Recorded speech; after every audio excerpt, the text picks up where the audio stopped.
Inclusive, você que está nos acompanhando aqui no canal do YouTube Jovem Pan Esportes, confere nesse exato momento imagens que a CBF acaba de divulgar da atividade de hoje, com o Neymar já trabalhando com bola no gramado, Neymar iniciando o trabalho de transição entre a parte física e o que a gente costuma dizer, pelo menos eu que cubro o dia a dia do Palmeiras, né? A transição física, né? Que é você sair da lesão, do departamento médico, da academia até o campo, fazer alguns trabalhos mais específicos, né?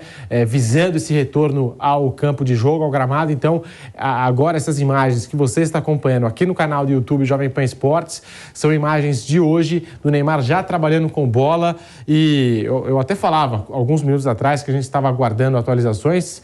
Essas são algumas atualizações importantes, porque assim, de acordo com a TNT, o Neymar avançou na recuperação, o Neymar está num estágio de transição do trabalho, com bola para o campo. Já o Alexandro fez apenas um trabalho individualizado na fisioterapia. Então, o Neymar vai avançando, o Neymar cada vez mais próximo de retornar a essa Copa do Mundo. Mas aí fica a pergunta até para vocês, né? São boas notícias, mas assim, o Brasil enfrenta a Coreia do Sul, um adversário inferior. O Neymar segue se recuperando. Será que é o caso mesmo de colocar o Neymar nesse jogo contra a Coreia do Sul? Será que não dá para esperar mais um pouquinho? Vanderlei, Bernardo e Piperno. Não sei se haverá um dia para esperar tanto assim. Mesmo contra a Coreia do Sul? Eu não sou tão otimista assim em relação... Veja, tudo passa pelo desempenho da seleção brasileira. O Brasil perdeu muito desempenho, o que também está ligado ao fato de não ter o Neymar. Então, está tudo associado ali. Eu tenho dúvidas se o Brasil chega com esse favoritismo todo aí contra a Coreia. Lembrando que a Coreia, muita gente falou, Vanderlei, do Uruguai, né, do jogo do Uruguai ontem, que de fato foi bom contra a seleção de Gana. A Coreia, nos 3 jogos que fez, foi bem melhor do que o Uruguai, nesse conjunto de 3 jogos. Jogou bem contra o Uruguai, aquele empate por 0-0. Jogou bem contra a Gana, num jogo maluco, né? Perdia por 2-0, empatou o jogo e tal. E foi bem contra Portugal. Então, assim, eu não consigo dar aí um favoritismo tão grande assim a seleção brasileira. Não sei. Bom, eu acho que, claro, é uma medida, né? É o grau de favoritismo, né? Eu acho que o Brasil é muito mesmo favorito para passar pela Coreia. Agora, com relação a essas imagens que nós estamos mostrando, isso é ótimo, né? Ele está treinando, batendo de esquerda, batendo de direita, está sorridente. Claro que não está sendo marcado, não tem aquele lance do Daniel Alves tentando dar um carrinho no treinamento. Né? Ele está tranquilo aí, batendo na bola, sem grande complicação. Mas é uma imagem que inspira confiança. Se ele tem uma dorzinha, eu não colocaria em campo. Ou pelo menos levaria e deixaria no banco. Se precisar, se a coisa apertar, pode acontecer. Então você coloca o Neymar lá para ver, já que é jogo decisivo, é ficar ou ir embora. Então você tem o Neymar lá no banco, tudo bem. Agora, se a seleção, se o professor Tite entende que o time é forte, o time titular, sem o Neymar, levou em consideração a participação da Coreia, o Bernardo tem razão com relação à participação da Coreia nesse campeonato, mas se você recuar um pouquinho no tempo, nos jogos feitos em 2022 pela Coreia, não é uma campanha nada inspiradora, né? Agora, é muito de momento, uma competição curta, a seleção cresce em determinado momento, no caso da Coreia, melhorou, né? Então, eu só colocaria, se eu fosse o técnico da seleção, só colocaria o Neymar se ele não tem nenhuma dor. E se esse local já foi testado. Porque lembre-se que é jogo decisivo, para os coreanos ficar ou viajar de volta para Seul, e a marcação não será doce. Então é isso que eu acho. Não, ele está inteiro, já testado para valer. As câmeras não mostraram aí, as imagens não mostraram, mas ele tomou pancada no lugar, treinamento que foi feito aí, e não aconteceu nada, saiu inteiro, saltitante. Ótimo, beleza. Essa é aquela... Essa imagem é a que eu sempre, quando é a imagem oficial, que é o caso, eu sempre acredito aquele bom empresário, né? Ele coloca só os gols bonitos, falta, e manda lá para o dirigente Cartola, que profundamente entendedor de futebol, diante do DVD, ele compra o cara. né? Então, o Max Pardalzinho vira um sucesso. Certo? Então eu só acho isso. Imagens oficiais eu sempre vejo assim, com um pezinho atrás. É isso que eu... Perfeito. Não sei se vocês fazem a mesma coisa. Perfeito. Tudo isso que o Bernardo e o Vanderlei falaram. E, assim, sorte do Brasil. Mas, olha, sorte do Brasil é que o adversário vai ser a Coreia do Sul. Porque, veja, a Coreia do Sul pegou também a seleção reserva de Portugal e pegou o Uruguai mal escalado por outro técnico porcaria dessa Copa do Mundo. Sim. Um dos personagens, para mim, dessa Copa do Mundo, negativamente. Concordo com você, pelo amor de Deus. E o Bernardo sabe como eu gosto do futebol uruguaio. Somos e dois. como eu fiquei pé da vida ontem. Ontem eu estava enfurecido com essa... Hoje eu vi com a camisa do Peñarol, inclusive. Aí. Eu vi. E o Pelé jogou com a camisa, vestiu a camisa do Peñarol. Até outro dia eu publiquei uma foto, isso aí num jogo, um Santos Peñarol de 1969. É um grande momento aí lá do futebol uruguaio. Mas a verdade é que a gente ainda discute se o Neymar, se tiver alguma condição, poderia ir para o banco para eventualmente entrar ou não. Se fosse o Uruguai, só de ver essas imagens aí, olha, põe o Neymar para jogar de qualquer jeito. Então, eu acho que, assim, tem que ter muita cautela. É óbvio que a Comissão Médica do Brasil é competente e tem as melhores respostas para isso. Pelo que a gente viu aí, o Neymar já está com mais mobilidade, correndo um pouco mais à vontade, mas claro que situação de jogo, principalmente de jogo eliminatório de Copa do Mundo, é totalmente diferente. Mas espero que pelo menos para as quartas ele esteja totalmente recuperado. Estamos falando aqui do Neymar, dessa recuperação dele, deve voltar a jogar na Copa do Mundo, mas fica a preocupação, porque se o Neymar voltar a jogar contra a Coreia do Sul, por exemplo, já no próximo jogo, os adversários vão cair em cima dele. Claro. E já sabem onde tem que bater, né? É aquela coisa, mas é verdade, né? Vai todo mundo visar o tornozelo direito dele. Se ele jogar a partida de oitavas de final, eu estou mais na linha do Vanderlei. Eu acho que deve ir para o banco de reservas, enfim, entrar depois, né? Porque acho que vai ser por aí. Eu acho improvável que comece o jogo. Não tenho informação, é apenas uma opinião. Agora, é melhor, nesse aspecto, enfrentar a Coreia, acho que sobre todos os aspectos, do que o Uruguai. Né? Nossa. Esse é um deles. Agora, sim, é engraçado, né? Talvez as pessoas mais novas não tenham a dimensão do que significa um confronto contra o Uruguai ou contra a Argentina, independentemente da fase desses times, né? Eu me lembro, Piperno, Vanderlei, Pedro e amigos, eu cresci ali nos anos 80, né? Foi quando eu comecei a acompanhar futebol de forma mais próxima e tal. O Brasil ficou 40 anos sem ganhar uma Copa América. O Uruguai não foi para a Copa de 82, foram decidir a Copa América em 83, era jogo de ida e volta ainda e tal. O Brasil perdeu para o Uruguai.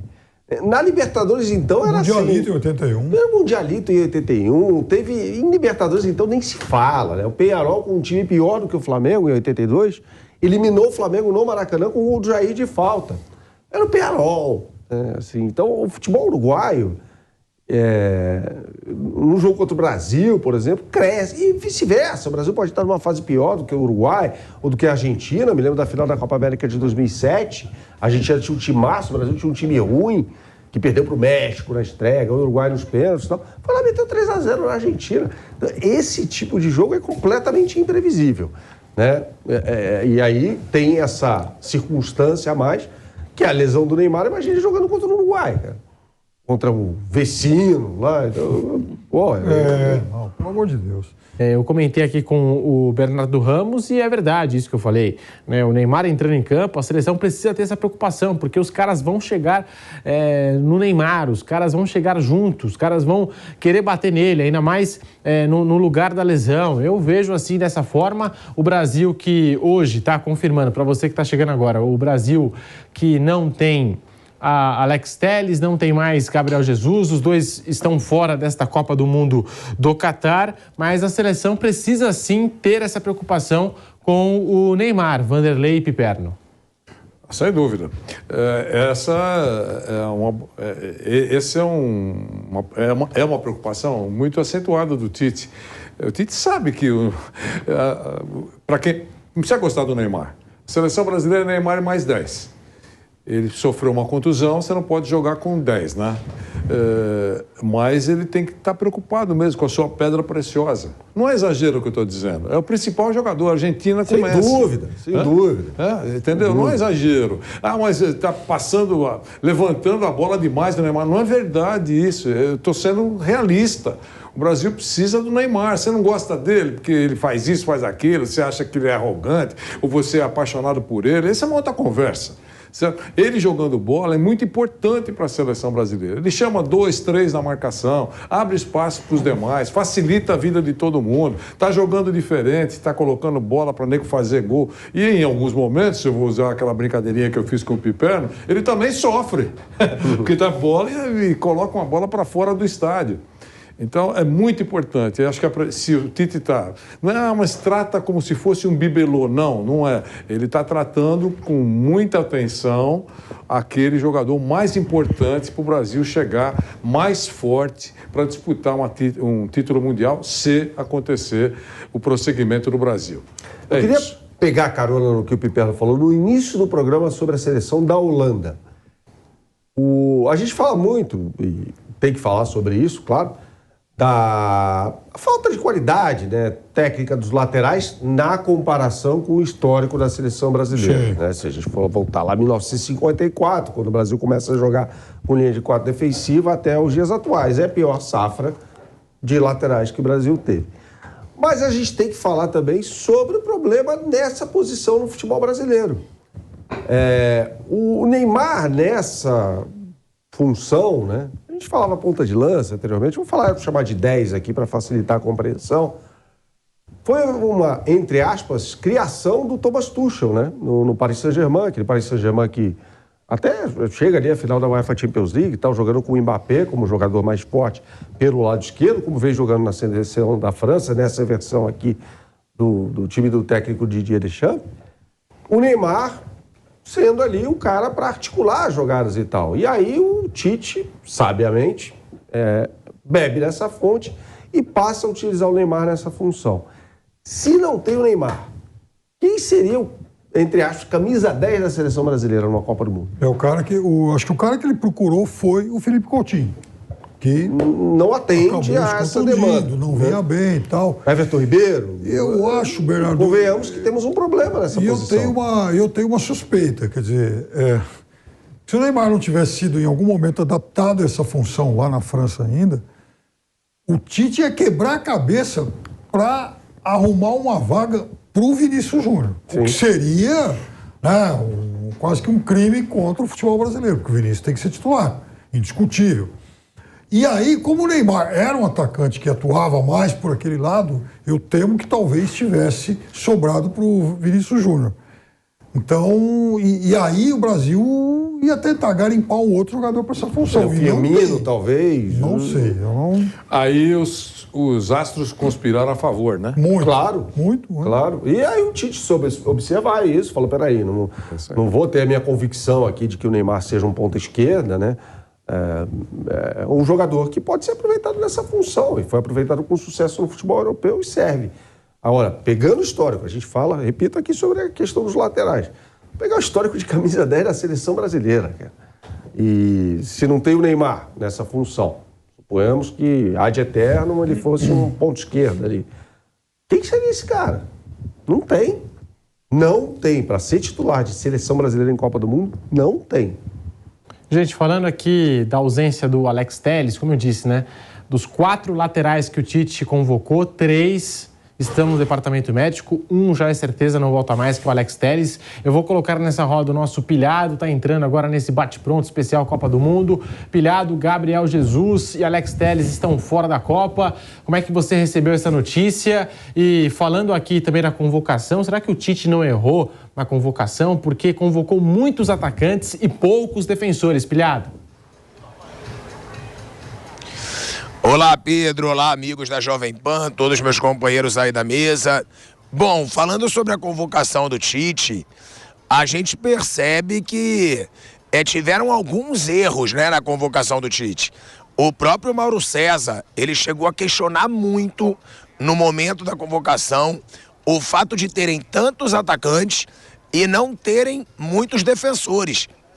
principalmente com o fato dele convocar o Daniel Alves, que ele já deixou claro que ele não confia no Daniel Alves dentro de campo. O Daniel Alves está meio fora de ritmo, estava 2 meses parado, sem jogar lá no Pumas do México. Então, essa situação é muito importante a gente deixar claro que o Daniel Alves, ele já não foi com a confiança do Tite. Ainda tem os outros zagueiros, né? Os defensores. Tem uma garotada aqui também brincando, a garotada árabe aqui tentando brincar com a câmera.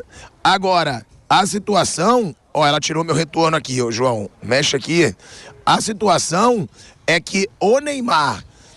desculpa, eles me distraíram aqui, eles tiraram o meu retorno. Eu vou passar até pra você, Pedro, que eu não tô escutando se eu tô com retorno. Não, agora foi. Agora foi aqui. Então voltou meu retorno. Sobre essa situação, deixando bem claro, o Alex Telles e o Gabriel Jesus, né? O Gabriel Jesus, ele já teria sido convocado sem estar nas suas melhores condições. O Gabriel Jesus, o Mauro César trouxe essa informação. O Tite levou alguns jogadores, sim, por querer confiar, por usar jogadores da sua confiança. Então, eu acho que o Tite, ele falhou em alguns aspectos na convocação para a seleção brasileira. Ele levou vários atacantes, ele não levou muitos defensores, ele levou alguns jogadores pela confiança que ele tem, sem estarem nas suas melhores condições. Então a convocação do Gabriel Jesus, sem estar na sua melhor forma física, foi um erro.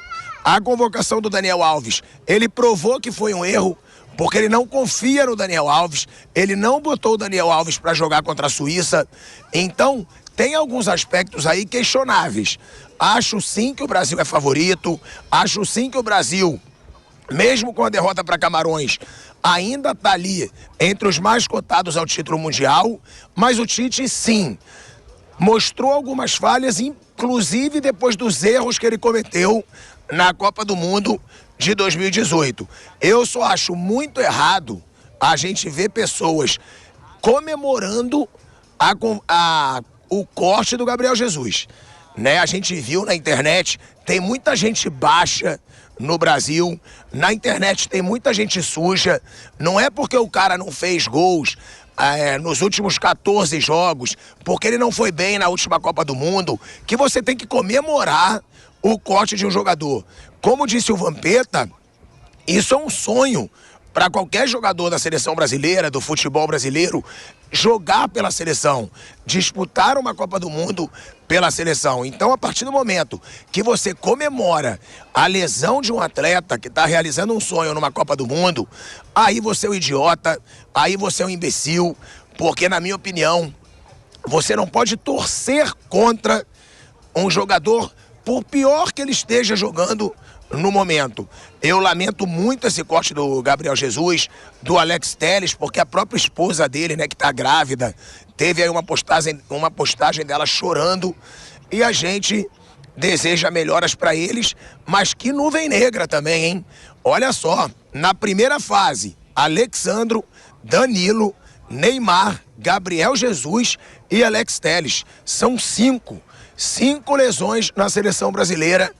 Então, cabe a nós agora torcermos por esse retorno cada vez mais rápido do Neymar, do Alexandro e do Danilo. Lesões, elas podem gerar um efeito dominó de improvisações, Pilhado. E aí, pode ser o ponto fraco da seleção nessa fase eliminatória? As laterais podem ser o ponto fraco do Brasil?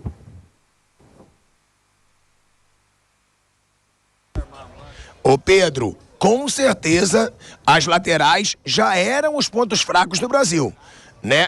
Antes dessas lesões, as laterais já eram o principal motivo de preocupação. A gente sempre disse, o Brasil tem uma grande defesa, o Brasil tem grandes volantes, o Brasil tem grandes atacantes, mas o Brasil vive um momento onde é raridade grandes laterais. Os próprios laterais titulares, eles estão longe de serem unanimidade. Você tem o Danilo, que está longe de ser uma unanimidade. Você tem o Alexandro, que é um bom jogador, mas não é um jogador que desequilibra. E aí, se a gente for pensar nas Copas passadas, se a gente for comparar com outros laterais, é uma posição que realmente assusta. Ainda mais agora, que a gente tem um lateral direito reserva que tem 39 anos, onde o nosso lateral esquerdo reserva já está machucado e o titular também não está na sua melhor condição. O que vai acontecer? O Tite vai ter que improvisar zagueiros nas laterais. E agora sim, ele vai mostrar o quanto ele falhou na convocação. Porque ele poderia ter convocado mais zagueiros, ter convocado mais jogadores de defesa, e ele exagerou na convocação de atacantes, de meias, de jogadores que jogam mais pra frente. Então o Tite, ele se preocupou muito em usar jogadores da sua confiança, mas ele acabou deixando claro pra gente que ele não fez a convocação certa, o planejamento certo, já que numa Copa do Mundo você tem muito pouco tempo e você precisa convocar os melhores daquele momento e também jogadores de sobra em todas as posições. O Tite convocou quem ele tem confiança, mas faltam jogadores para determinadas posições.